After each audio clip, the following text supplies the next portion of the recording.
Ingeniero, buenas tardes. Mi nombre es Jorge Aníbal Duque Moreno y yo voy a explicar acerca del análisis de riesgo de una empresa, y la que he cogido para la exposición es la empresa Netflix.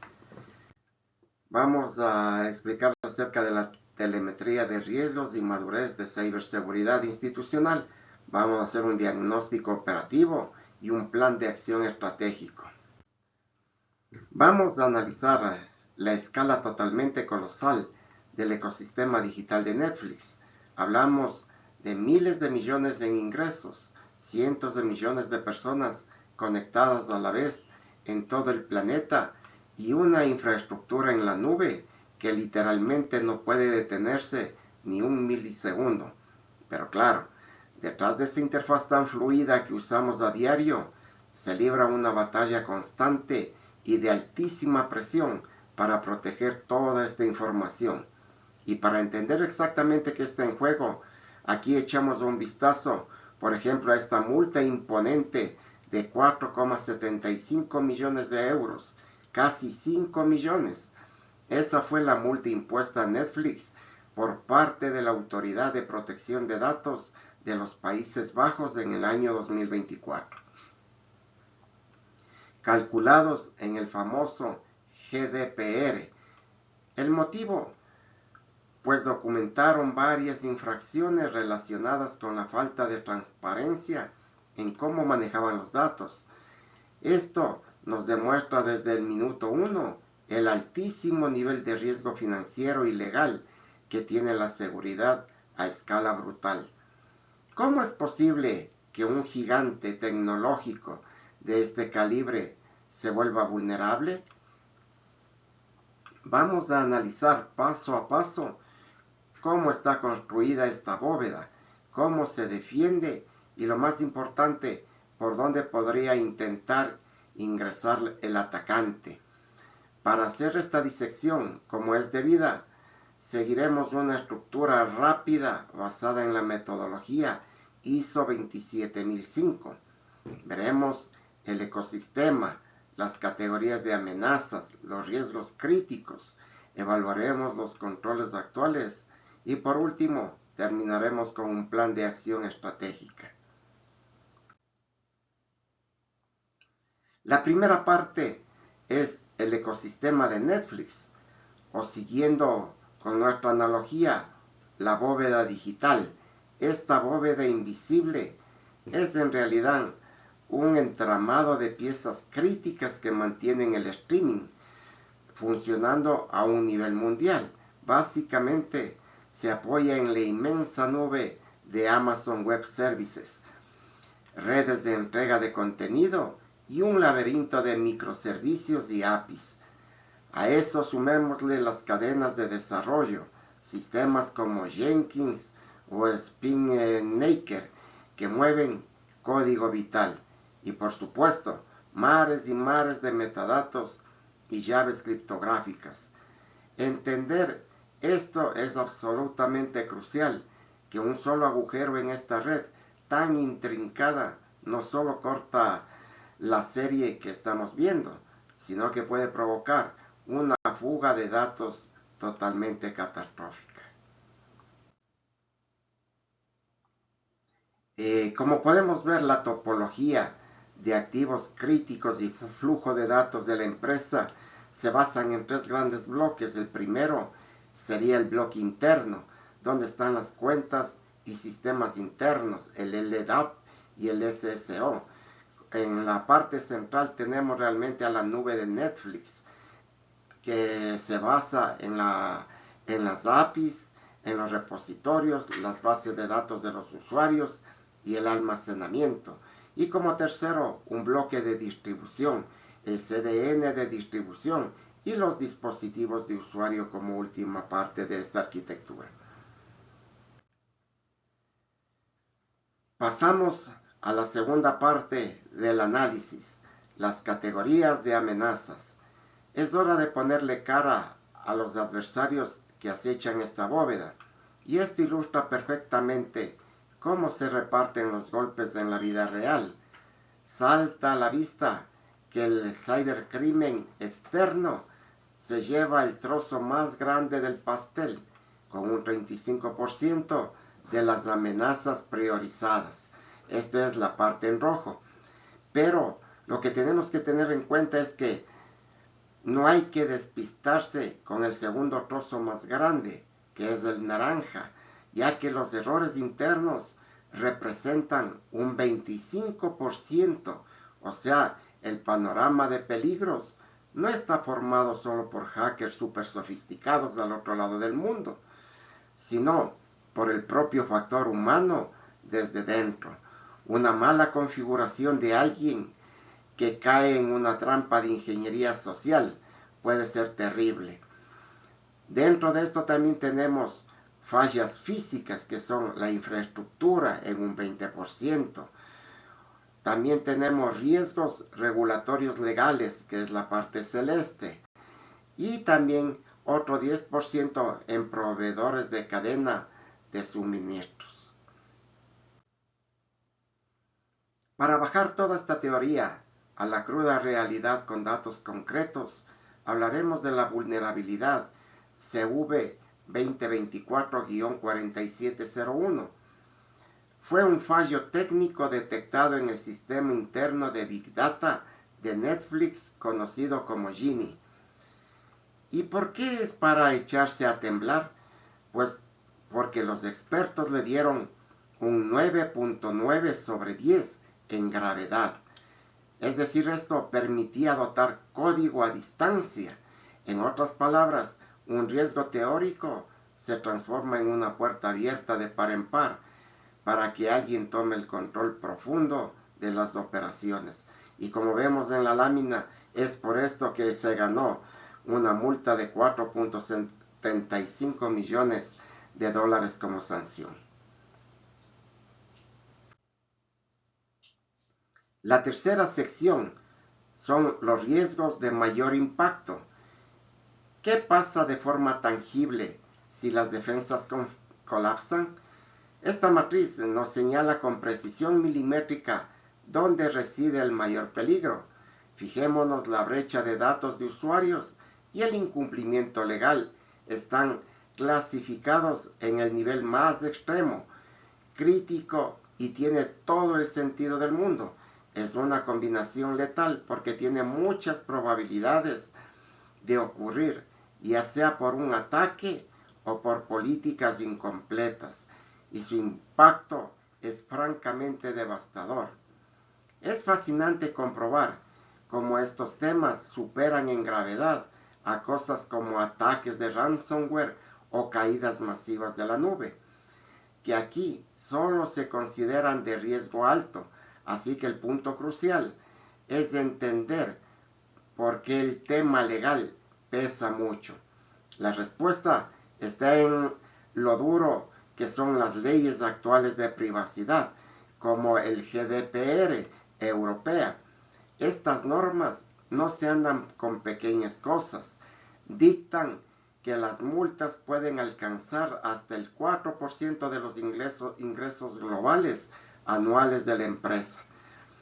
Si recordamos la sanción de casi 5 millones de los Países Bajos del principio, queda clarísimo que jugar con la privacidad no es un costo simple de hacer negocios, es un riesgo financiero verdaderamente demoledor. La cuarta sección son los controles y brechas actuales. Vamos a examinar de forma totalmente objetiva qué defensa tienen levantadas y cuáles son sus puntos ciegos. Lo que es realmente interesante de esta diapositiva es el brutal contraste que reportan los análisis. Por un lado, a nivel técnico todo está perfecto, como es de esperar. Autenticación multifactor en sistemas clave, monitoreo riguroso y pruebas de penetración constante. Pero al mirar las brechas organizacionales para una corporación de este tamaño, la verdad es que sorprende. No cuentan con un certificado público ISO 27001. Por otro lado, no hay rastro de sus métricas de seguridad al público. Y miremos este dato. en sus informes financieros declaran no tener un ciberseguro. Es decir, si pasa algo grave, asumiremos los clientes todo el impacto económico. Y para añadir otro inconveniente, hay que entender el famoso modelo de responsabilidad compartida. Si AWS pone una infraestructura súper robusta, con certificaciones internacionales impresionantes, pero la regla de oro en la nube es que la responsabilidad se divide. AWS protege el edificio por fuera, pero asegurar las puertas internas, los datos y evitar fallos en el código, eso recae única y exclusivamente sobre los hombros del equipo de Netflix. Es decir, si se deja la llave puesta, la culpa no es del fabricante de la puerta. Haciendo un pequeño resumen de lo dicho anteriormente, tenemos este cuadro del análisis de brechas, que es de las capacidades versus la madurez ISO NIST. Entonces, tenemos el dominio de la seguridad, tenemos acceso descifrado, los controles existentes desde MFA generalizado, TLS mayores o iguales a 1.3, AWS, KMS. Y la brecha de madurez o riesgo es la falta de segmentación, Zero Trust, MTLS por defecto. En cuanto al monitoreo y detección, los controles existentes son el CIEM, EDR, pentest regulares, pero la brecha de madurez, es decir, el riesgo, son métricas no públicas y la falta de integración, UEBA. En cuanto a la gobernanza institucional, los controles existentes son el Comité de Seguridad de Capacitación Anual. En cambio, el riesgo es la ausencia de SGSI, de Sistema de Gestión de Sistemas de la Información, documentando y las certificaciones SOC 2 e ISO 27001. Asimismo, en cuanto a la transferencia de riesgo, tenemos que los controles existentes como Fortaleza tienen un plan de incidentes probados, mientras que el riesgo es una ausencia total de ciberseguros contra multas.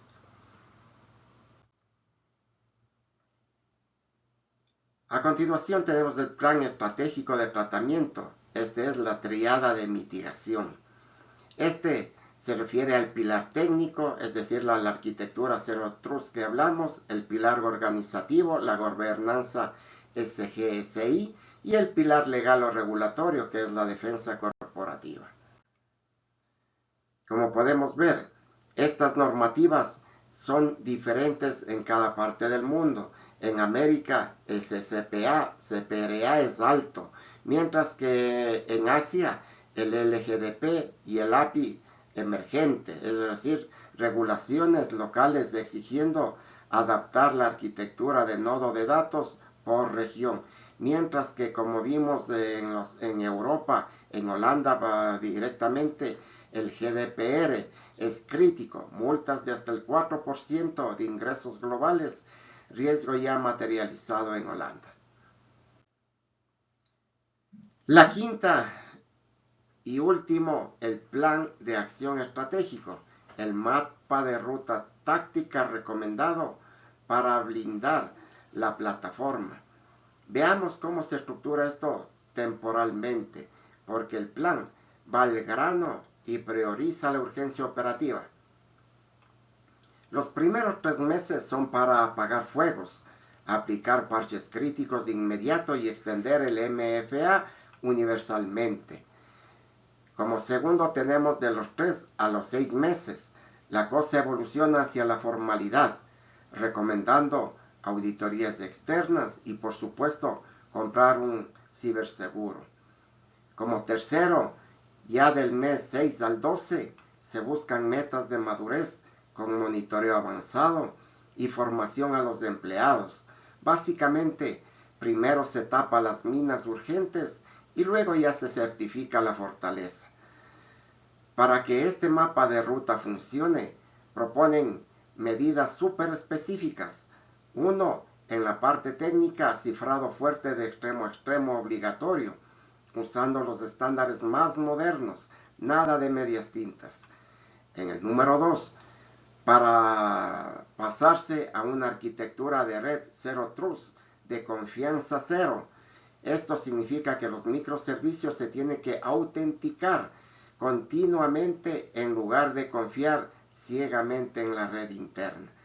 Y el paso número 3, a nivel organizativo, nombrar formalmente a un delegado de protección de datos para navegar esas complejas aguas regulatorias y evitar multas catastróficas.